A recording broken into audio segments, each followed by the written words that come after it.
Bhatia, Group CFO at Uflex, and we also have with us Lakshmana Rao, the MD at Moltek Packaging. Gentlemen, good to have you both on the show. Morning, firstly. Rajesh, if I could start with you. The packaging industry continued to remain on its toes to meet this all-time spurt in demand that one is seeing for packaged foods as well as medicines and what have you and other essential goods as well. Would you say, firstly, that this high demand is going to continue?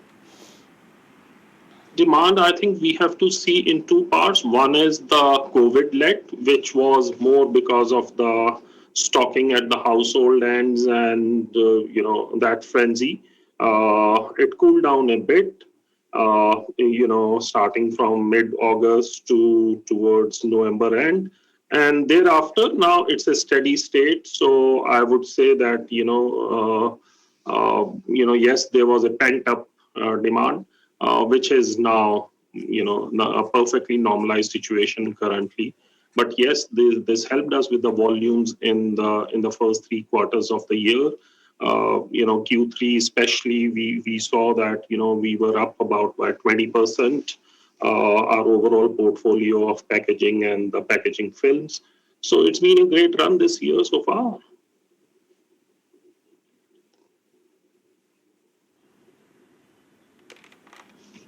Right. Mr. Rao, Moltek is a proxy on growth potential in domestic paints, food, as well as FMCG. Help us understand what are the demand trends that you're witnessing on ground and whether or not you foresee the demand to continue. In our case, the most of the demand is shifting from other means of packaging to rigid containers. That is why I see that it is not a one-time phenomenon. It's going to happen for the next few more quarters or even years, because what pandemic did for packaging is there's a more concern for hygienic packaging. Food should reach safely. They should have counterfeit features, and product should be manufactured in a process where there is no contamination. So the concern for hygienic packaging is increasing. That is a field wherein Moltek, with its IML robotic operations, is all positioned as a leader. So what we noticed actually, even in the Q1, there was no drop in our sales in the food and FMCG, rather there was a growth. And the same trend is continuing even in these 2 quarters later, after the pandemic, that's a peak of the pandemic in April to June.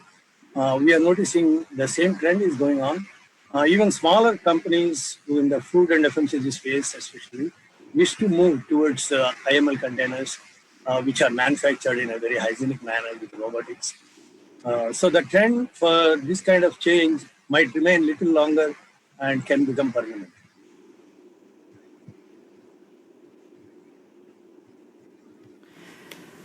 Sure. Mr. Rao, in terms of the kind of revenue outlook you have going forward as well, the kind of impact on margins due to the increase in cost, any estimates you can give us there? There is a sharp rise in raw material prices in the last 3-4 months, but fortunately we could pass on majority of the price rise to our customers, because they understand that this kind of price rise cannot be absorbed by industry and it has to be passed on to the final end client. So that's how we are able to get it. And but of course, it will have some impact on the growth. But we don't see anything really falling in terms of demand trend. But there could be some impact on the raw material price hike on the overall margins, which could have otherwise improved further.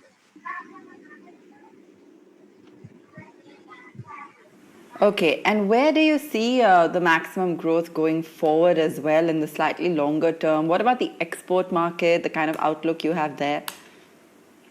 Yeah, Rajesh, that one's for you. Oh, that one for me. Okay. So I see, with all the projections coming in, from all the researches, we expecting FY22 FMCG industry growth to anywhere between 9 to 11%. And that is what will get mirrored in the packaging industry as well. And, we also have installed additional capacities in our overseas So they'll also come handy in terms of giving us, the higher revenues.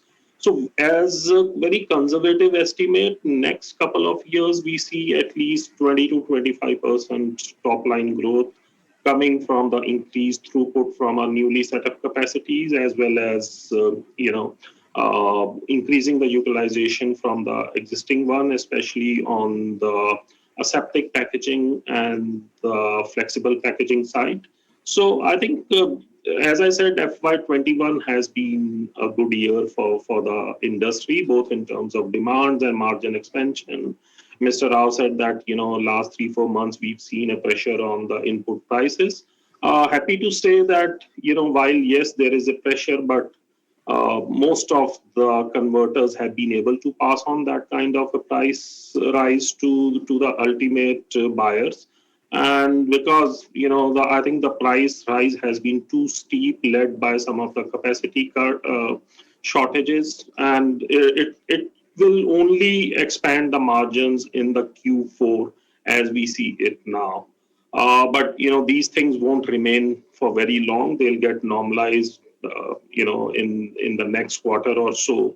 And then, we're still looking at healthier margins. We've seen industry-wise, if you see all the packaging players, they've reported between 25 to 35% kind of an EBITDA margins, which were not heard of in many years. So yes, going forward, there'll be expansions coming in and there'll be new capacities getting announced. So on a long-term basis, with an EBITDA margin of about 18 to 20% range is what is the sweet spot for our industry. And packaging, yes, we need to improve our margins. The industry there needs to consolidate more.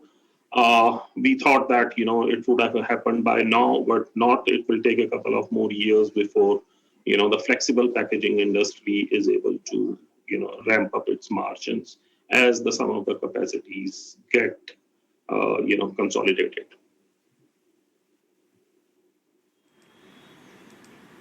Okay, Mr. Rao, Rajesh, great to get in that insight from you.